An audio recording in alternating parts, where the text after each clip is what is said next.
Il y a une personne qui a commenté un reel que j'ai fait récemment où je parlais du fait d'aller à la rencontre des parts de soi blessées pour apaiser ces parts de soi, pour réintégrer les parts de soi qui ont été fragmentées au moment de choc émotionnel. Et il y a une personne qui avait commenté qu'elle avait commencé ce job et que c'était douloureux. Et aujourd'hui, il y a une autre personne qui a répondu à ce commentaire-là en écrivant «C'est très douloureux même». Et ça fait peur. Et j'avais envie de vous faire un nouveau partage par rapport à ça, sur pourquoi est-ce que, alors même qu'on cherche à apaiser les choses à l'intérieur de soi, faire ce chemin-là, ça peut être douloureux, alors que ça n'a pas besoin de l'être.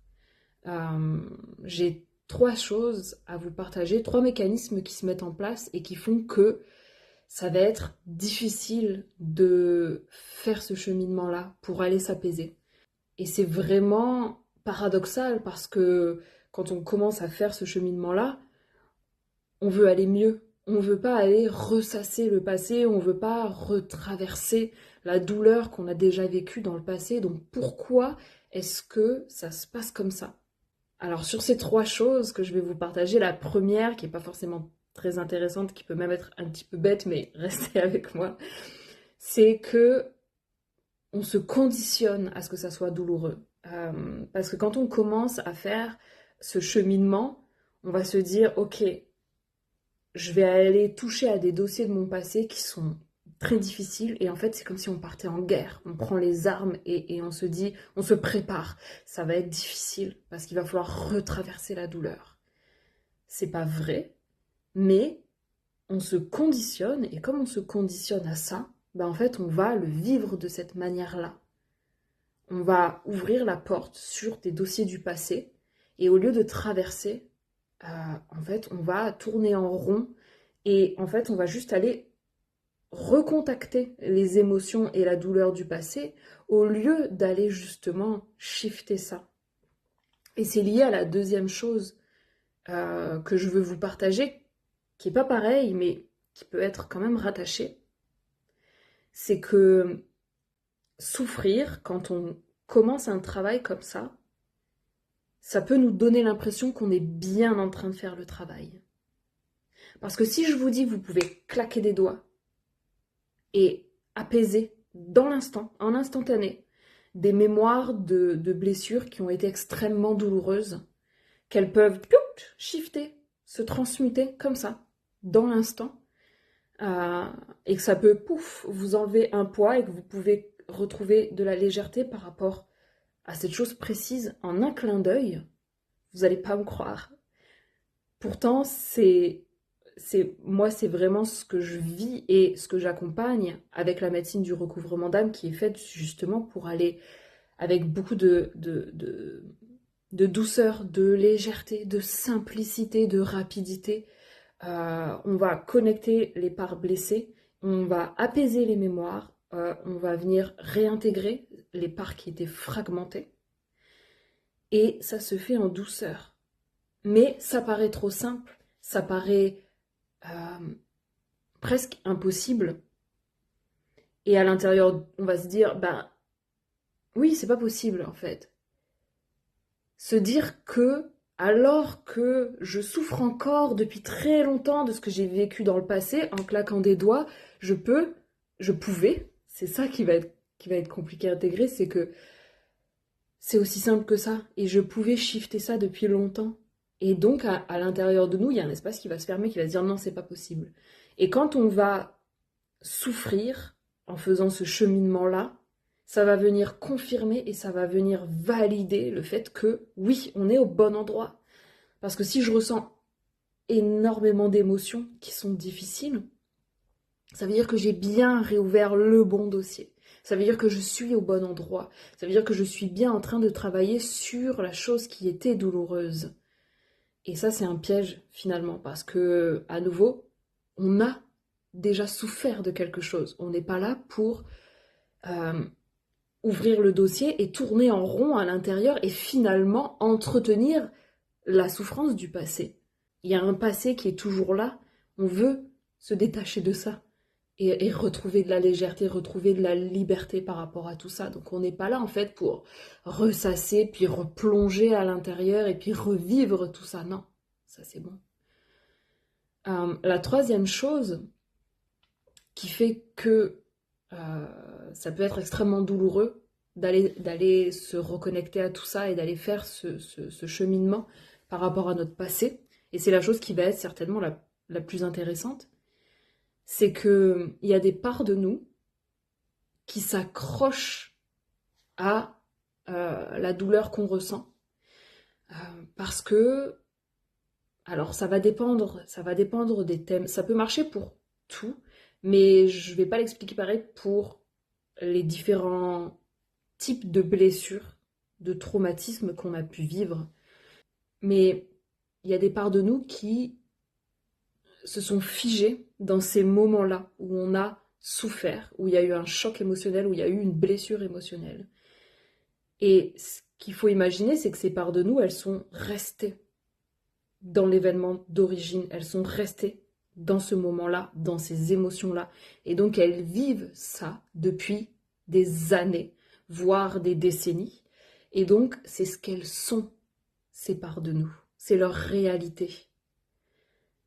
Donc quand on va dire, ok, on va fermer la porte là-dessus, on va lâcher cette souffrance-là, ces parts de nous, comme c'est ce qu'elles sont, elles vont bloquer, elles vont s'y accrocher de toute leur force parce que c'est l'inconnu derrière. C'est-à-dire que pour ces parts de nous, si elles lâchent ça, qu'est-ce qu'elles sont? Qu'est-ce qu'elles sont si elles ne sont plus cette souffrance-là? Et d'une manière plus générale, nous aussi, à différents niveaux, il peut y avoir simplement le fait que quand il va s'agir de deuil, et puis c'est pareil, il peut y avoir des deuils de différents types, s'accrocher à la douleur, à la souffrance, la porter toujours à l'intérieur de son corps, ça fait en sorte que c'est pas terminé. Et c'est ça qui peut être difficile dans ce cas précis, c'est que on va se raccrocher à la douleur. Parce que si on lâche la douleur, ça veut dire que c'est bel et bien terminé. Et ça peut être dur. Ensuite, ça peut être sur des gros traumatismes ou des choses qu'on a vécues quand on était très très jeune. Ça va être des choses qui, inconsciemment, nous définissent. Et donc c'est un petit peu ce que je disais avant par rapport à des parts de soi, mais là, ça va vraiment nous toucher, nous, dans notre entièreté.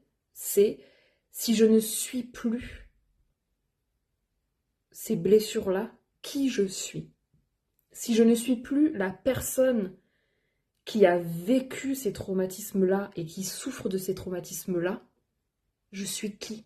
C'est devenu, en fait, partie intégrante de notre personnalité.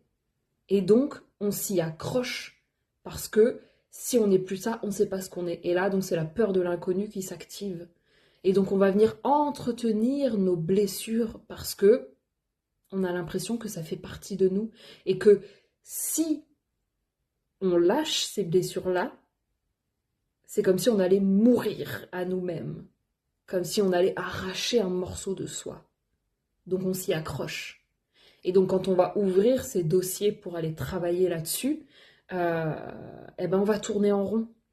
On va être dans des boucles et on va juste revivre et voilà, retraverser la même souffrance et finalement d'une certaine manière l'entretenir, alors même que c'est l'inverse qu'on a consciemment l'intention de faire. Ce qui me tient vraiment à cœur de vous partager par rapport à tout ça, c'est que ça n'a pas besoin d'être douloureux. On n'a pas besoin de souffrir à nouveau pour justement aller apaiser des souffrances du passé qu'on se trimballe toujours. Et c'est pour ça que j'essaie de diffuser le plus possible sur les réseaux que la médecine du recouvrement d'âme, elle est vraiment précieuse pour ça. Parce qu'on va au contact de parts de soi qui sont très blessées, mais on ne plonge pas pour aller retraverser ça. Ça, c'est mon job. Moi, je vais au contact de ces parts blessées et je les accompagne à lâcher ce qu'elles portent. Et voilà, je leur ouvre la voie pour qu'elles puissent revenir à l'intérieur de votre être, c'est-à-dire vous réintégrer. Toute cette énergie, en fait, qui est toujours dans ces événements du passé, elle revient à l'intérieur de vous. Mais vous n'avez pas besoin d'aller plonger dans ces basses fréquences, dans ces espaces qui sont douloureux, d'émotions qui sont extrêmement lourdes. Il y a beaucoup de techniques aujourd'hui qui existent, au-delà de ce que moi je peux proposer, qui sont vraiment merveilleuses pour ça. La question c'est, voilà, est-ce qu'on est prêt? Est-ce qu'on est prêt à vraiment lâcher les histoires qu'on porte de notre passé et les histoires qu'on se raconte à nous-mêmes? Est-ce qu'on est prêt à déposer tout ça et à découvrir qui on est sans ça? Et est-ce qu'on est prêt à ce que ça soit facile, à ce que ça soit léger et à ce que ça soit rapide? Ou est-ce qu'on a besoin de souffrir pour faire ce travail-là, pour venir valider à l'intérieur de nous qu'on a bien fait le travail?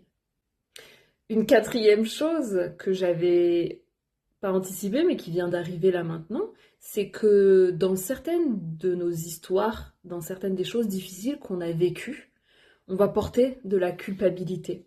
Même si consciemment, on se dit que on a été victime, que X, Y, Z, inconsciemment, on peut avoir une forme de culpabilité et c'est quelque chose qu'on va retrouver régulièrement en accompagnement, c'est je mérite pas d'aller mieux parce que j'ai fait telle chose, parce que j'ai laissé faire telle chose, je mérite ce que j'ai vécu.